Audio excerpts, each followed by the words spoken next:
Here's water, Marco Polo. Come for it.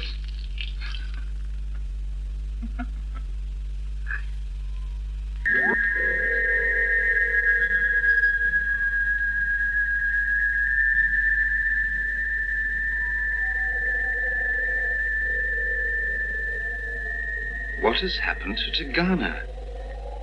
Is he lost? Perhaps he never found the oasis. But in the hope he did, I inched our caravan forward through the night. What misery. A bitterly cold wind swept down from the north and set us shivering as we stumbled on. I fear the end is not far off. No sign of Tigana. Nothing but sand. Tigana is our only hope now. Surely he should be back by now. He could not start back from the oasis in the dark for fear of missing us. Then he must yet come. Yes.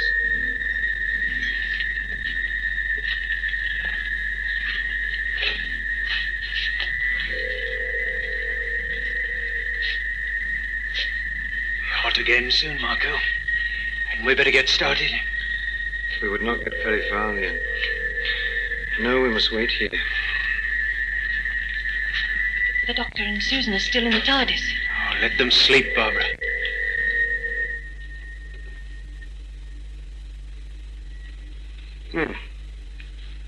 Oh. What water? What? Susan! Susan, child! Susan, wake up! Wake up, quickly!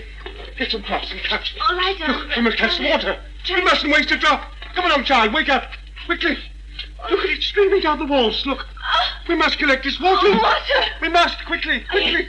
Before the ship heats up in the sun. Hurry, child. Hurry, please. Oh.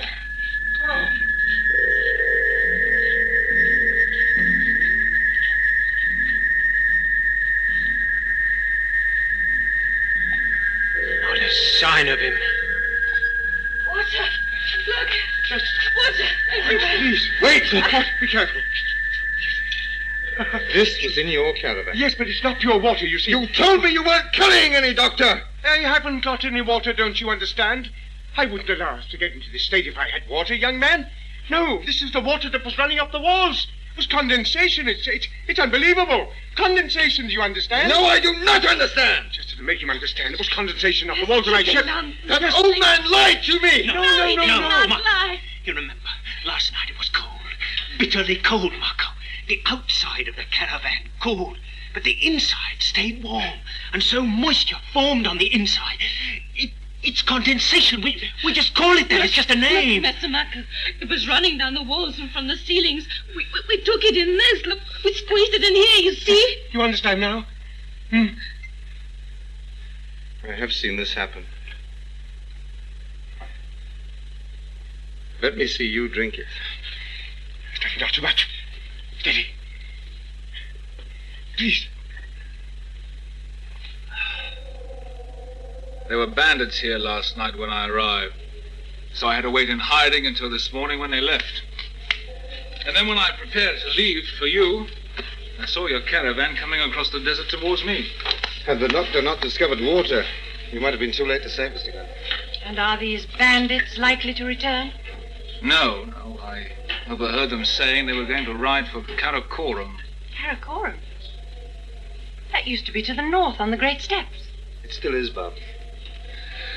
Well, the sooner we leave here, the better. But, Marco... This oasis is dangerous, Barbara. We must leave here as soon as possible. Marco, we're all in need of rest, and the doctor is still very weak. We will stay here until tomorrow morning, no longer. Please tell the others.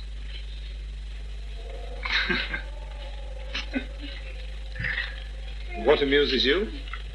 You don't really believe their story, do you, of water forming inside a caravan? Yes. I know it to be true.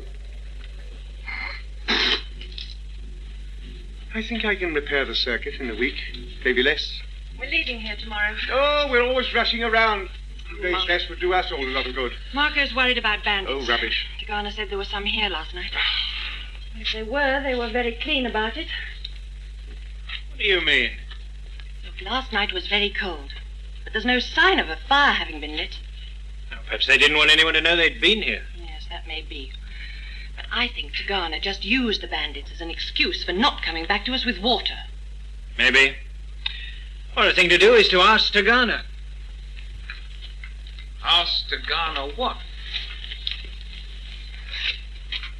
How many bandits were there here last night? 12. It was a cold night. Didn't they light a fire? If they had in, the remains would still be visible. Doctor, Well, Barbara may have told you that we're leaving here tomorrow, so get all the rest you can today. You may use your caravan again, but before we leave in the morning, it will be locked and the key handed over to me. young man, you have no concept of what is happening, have you? And you still don't seem to realize that you're speaking to a man of superior intellect. My conscience pricks me. I was adamant, despite the doctor's protests, that the key and his caravan should be handed over to me. Now we journey on across this burning desert, and I shall not rest until I see the temple spires of the city of Tun Huang.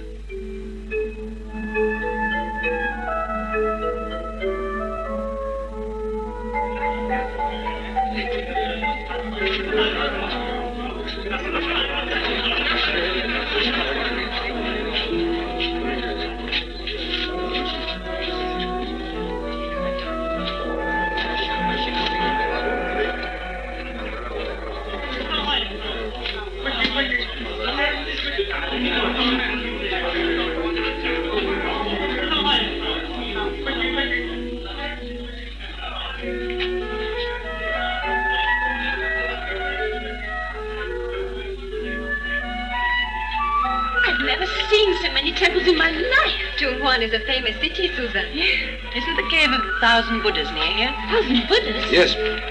Have you heard of the cave of 500 eyes? No, I haven't. I do not know that one either, Miss Marple. I'm intrigued by this cave, Marco. Why is it called 500 Eyes? On the walls are painted the faces of 250 evil men who once lived there. They were the Hashashins. Hashashins? Yes, and they were so called because they used the drug hashish. Are there still Hashashins in the cave? No, Susan, they were put to the sword 20 years ago by a great Mongol conqueror called Hulagu. There is a story of Hulagu in the Hashashin. Oh, tell it to us, Pingcho. Later, if you wish. Well, why not now? It needs preparation. Oh, I see.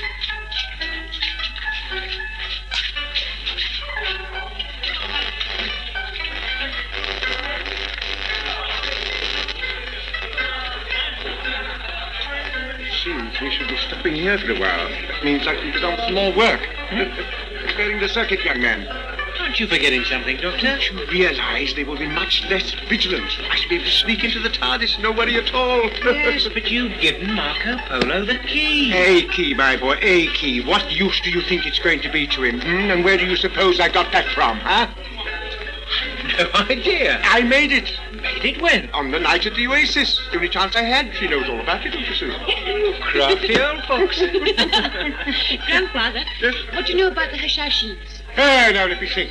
Yes, there was some kind of sect about. Well, Pingcho knows the story and she's going to tell us about it. Oh, how delightful. Yes, why not? Ian, I must talk to you. What is it? It's about Tigana. I caught him off guard. Later. Come and sit over here. No, I'll be all right over here. Pingcho, are you ready? I am ready, Susan. Good. Come on. Here? No. Oh, all right.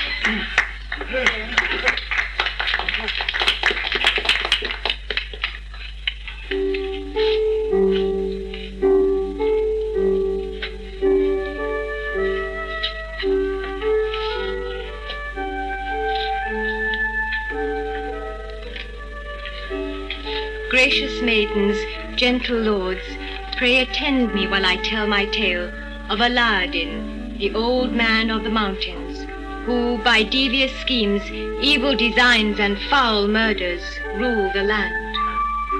No host of arms, no vast array of banners served this wicked lord. There were but few ruthless, reckless men who obeyed his cruel commands. Thus did he persuade them. Promising paradise, he gave his followers a potent draught, and whilst they slept, transported them to a vale where streams of milk and honey, wine and water flowed. Here were gardens and flowers of every hue and essence.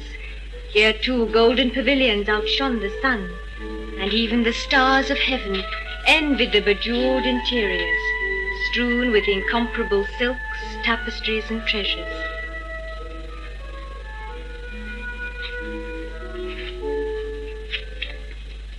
Handmaidens, dulcet voiced, soft of face, attended them, and thus bemused did they dwell in this man-made paradise, until Aladdin, intent upon some evil deed, proffered again the hushish draught, and brought them sleeping to his castle.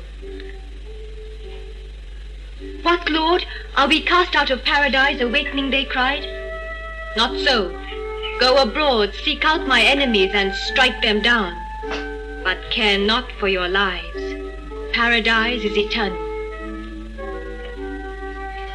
So terror stalked the land for many years.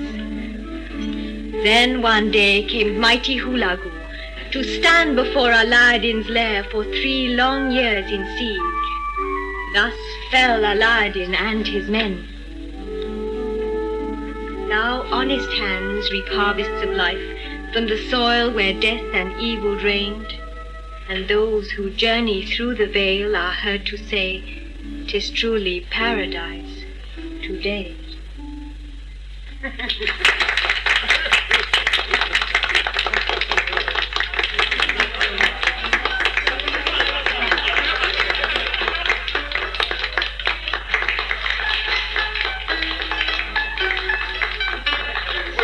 Delightful, Ping Chu. My lord is kind. Thank you, Ping Chu. Charming picture, charming.